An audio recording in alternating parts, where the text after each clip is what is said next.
साथ दिया तो काम करेंगे, जन जन का सम्मान करेंगे, झूठे वादे नहीं करेंगे, ये कहना है ग्राम सभा निमड़ी से अपना आपका युवा प्रत्याशी, जो कि गरीबों के साथ हर समय हर घड़ी विकास की बात करते हैं। गुडलक यादव को अपना बहुमोल वोट देकर भारी मतों से विजयी बनाए। गुडलक भैया जिंदाबाद जिंदाबाद।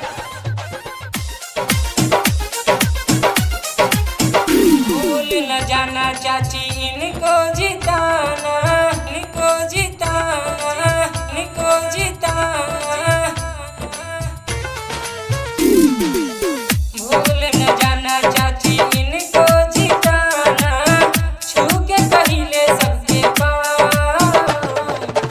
बीडीसी के लड़त है चुनाव, गुडलक भैया बीडीसी के लड़त है चुनाव,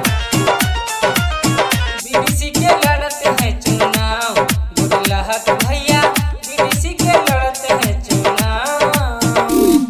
गरीबों के साथ कंधा से कंधा मिलाने वाला प्रत्याशी, सबके दुख और सुख में काम आने वाला प्रत्याशी, आपका अपना भाई गुडलक यादव को भारी मतों से बीडीसी बनाए।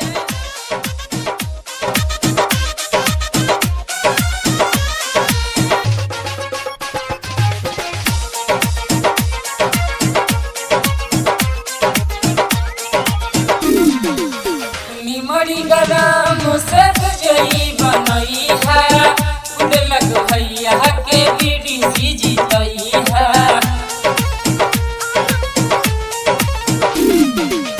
जीत के भैया विकास करेंगे, गुडलक भैया ना निराश करेंगे। सबका सम्मान ही करते हैं भैया, इनका सरल है स्वभाव।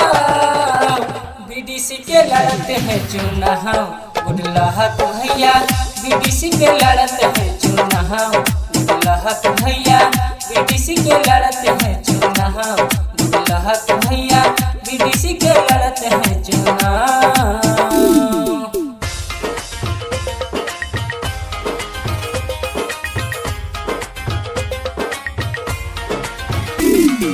डीजे अमित तिवारी अपहर।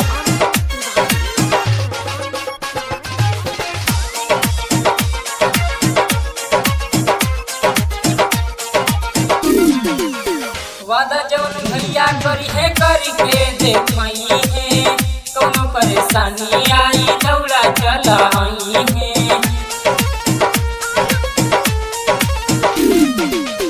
गुडलक भैया के बीडीसी बनाता, दुखिया गरीब सबके सथवा निभाई है। निमड़ी ग्राम के बन के मसीहा, रखते शरीर से लगा। बीडीसी के लड़त है चुनाव, गुडलक भैया बीडीसी के लड़त है चुनाव, गुडलक भैया बीडीसी के लड़त है